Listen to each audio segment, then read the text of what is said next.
Di video kali ini kita masih membahas tentang persatuan dan kesatuan bangsa Indonesia dari masa ke masa. Kali ini kita akan melihat bagaimana persatuan dan kesatuan bangsa Indonesia pada masa Republik Indonesia Serikat tanggal 27 Desember 1949 sampai dengan 17 Agustus 1950. Terus belajar, jaga kesehatan, dan jangan lupa subscribe.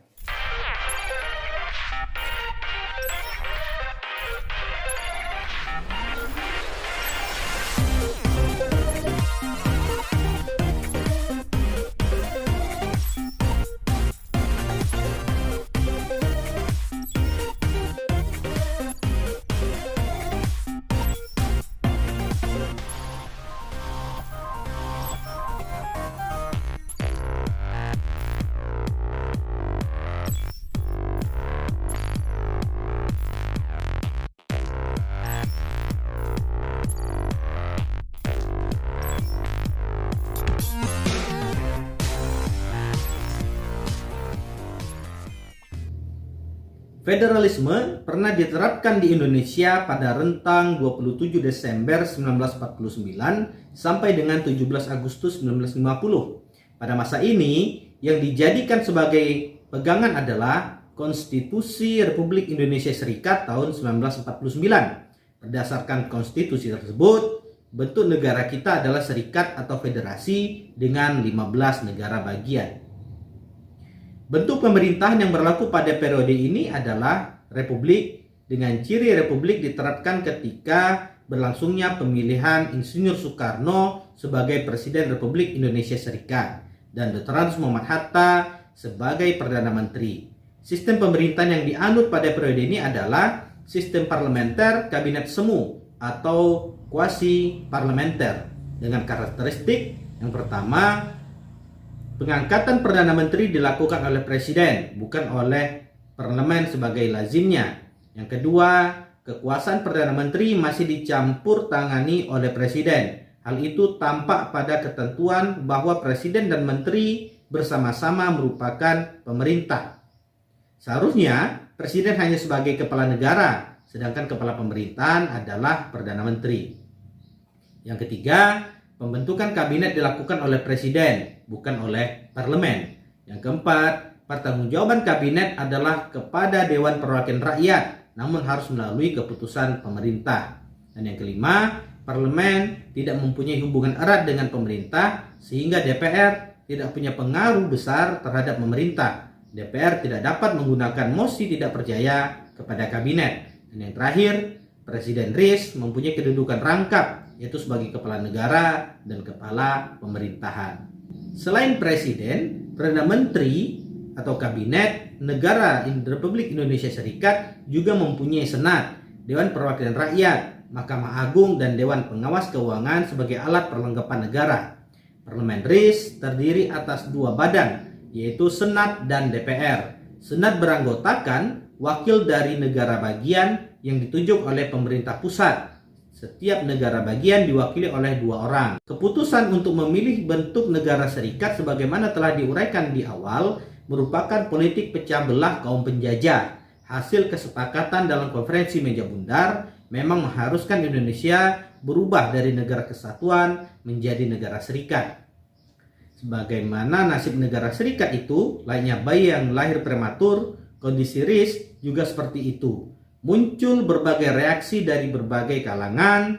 Bangsa Indonesia menuntut pembubaran negara RIS dan kembali kepada kesatuan negara Republik Indonesia. Maka pada 8 Maret 1950, pemerintah federal mengeluarkan Undang-Undang Darurat Nomor 11 Tahun 1950 yang isinya mengatur tata cara perubahan susunan kenegaraan negara RIS. Dengan adanya undang-undang tersebut, hampir semua negara bagian RIS menggabungkan diri dengan negara Republik Indonesia yang berpusat di Yogyakarta. Akhirnya negara RIS hanya memiliki 3 negara bagian, yaitu negara Republik Indonesia, negara Indonesia Timur, dan negara Sumatera Timur. Bagaimana pengaruh kondisi seperti itu terhadap RIS sendiri? Kondisi itu mendorong RIS berunding dengan pemerintah RI untuk membentuk negara kesatuan pada tanggal 19 Mei 1950 dicapai kesepakatan yang dituangkan dalam piagam perjanjian. Disebutkan pula dalam perjanjian tersebut bahwa Negara Kesatuan Republik Indonesia menggunakan Undang-Undang Dasar baru yang merupakan gabungan dua konstitusi yang berlaku, yaitu Konstitusi RIS dan juga Undang-Undang Dasar 1945 yang menghasilkan Undang-Undang Dasar sementara 1950. Pemerintah Indonesia bersatu dipimpin oleh Presiden Soekarno dan Wakil Presiden Muhammad Hatta, sebagaimana diangkat sebagai Presiden dan Wakil Presiden pertama setelah proklamasi kemerdekaan Republik Indonesia. Pada tanggal 17 Agustus 1950, Konstitusi RIS diganti dengan Undang-Undang Dasar sementara tahun 1950. Sejak saat itu, pemerintah menjalankan pemerintahan dengan menggunakan Undang-Undang Dasar sementara 1950.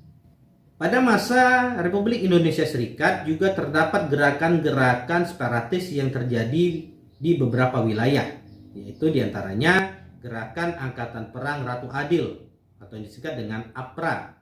Gerakan APRA dipimpin oleh Kapten Raymond Westerling. Gerakan ini didasari oleh adanya kepercayaan rakyat akan datangnya seorang Ratu Adil yang akan membawa mereka ke suasana aman dan tentram serta memerintah dengan adil dan bijaksana. Tujuan gerakan APRA adalah untuk mempertahankan bentuk negara federal Indonesia dan memiliki tentara tersendiri pada negara bagian RIS. Pada tanggal 23 Januari 1950, pasukan APRA menyerang kota Bandung serta melakukan pembantaian dan pembunuhan terhadap anggota TNI. APRA tidak mau bergabung dengan Indonesia dan memilih tetap mempertahankan status quo karena jika bergabung dengan Indonesia, mereka akan kehilangan hak istimewanya. Pemberontakan APRA juga didukung oleh Sultan Hamid II yang menjabat sebagai Menteri Negara pada Kabinet RIS. Pemberontakan APRA berhasil ditumpas melalui operasi militer yang dilakukan oleh pasukan Siliwangi. Yang kedua, pemberontakan Andi Aziz di Makassar. Pemberontakan di bawah pimpinan Andi Aziz ini terjadi di Makassar, diawali dengan adanya kekacauan di Sulawesi Selatan pada bulan April 1950. Kekacauan tersebut terjadi karena adanya demonstrasi dari kelompok masyarakat yang anti-federal. Mereka mendesak negara Indonesia Timur segera menggabungkan diri dengan Republik Indonesia. Sementara itu, terjadi demonstrasi dari golongan yang mendukung terbentuknya negara federal. Keadaan ini menyebabkan munculnya kekacauan dan ketegangan di masyarakat. Untuk mengatasi pemberontakan tersebut, pemerintah pada tanggal 8 April 1950 mengeluarkan perintah bahwa dalam waktu 4x24 jam, Andi Aziz harus melaporkan diri ke Jakarta untuk mempertanggungjawabkan perbuatannya. Pasukan yang terlibat pemberontakan diperintahkan untuk menyerahkan diri dan semua tawanan dilepaskan. Pada saat yang sama, dikirim pasukan untuk melakukan operasi militer di Sulawesi Selatan yang dipimpin oleh A.E. Kawilarang. Pada tanggal 15 April 1950, Andi Aziz berangkat ke Jakarta setelah didesak oleh Presiden Negara Indonesia Timur, Sukawati. Tetapi Andi Aziz terlambat melapor sehingga ia ditangkap dan diadili. Sedangkan pasukan yang dipimpin oleh Mayor H.V. Worang terus melakukan pendaratan di Sulawesi Selatan. Pada 21 April 1950, pasukan ini berhasil menduduki Makassar tanpa perlawanan dari pasukan pemberontak. Yang ketiga, Gerakan Republik Maluku Selatan atau RMS. Pemberontakan RMS atau Republik Maluku Selatan dipimpin oleh Mr. Dr. Christian Robert Stephen Soumukil yang menolak terhadap pembentukan Negara Kesatuan Republik Indonesia dan memproklamasikan Negara Republik Maluku Selatan pada tanggal 25 April 1950. Mereka ingin merdeka dan melepaskan diri dari wilayah Republik Indonesia karena menganggap Maluku memiliki kekuatan secara ekonomi, politik, dan geografis untuk berdiri sendiri. Penyebab utama munculnya gerakan Republik Maluku Selatan adalah masalah pemerataan jatah pembangunan daerah yang dirasakan sangat kecil, tidak sebanding dengan di daerah Jawa.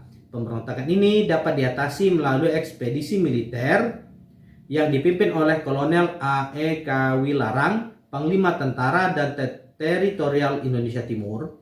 Melalui ekspedisi militer, beberapa wilayah yang penting dapat dikuasai seperti Maluku, Ambon, dan sekitarnya, sehingga beberapa anggotanya banyak melarikan diri ke negeri Belanda. Itulah tadi pembahasan kita tentang persatuan dan kesatuan bangsa Indonesia pada masa Republik Indonesia Serikat. Mudah-mudahan dapat dipahami oleh Ananda semua. Terima kasih. Sampai jumpa. Wassalamualaikum warahmatullahi wabarakatuh.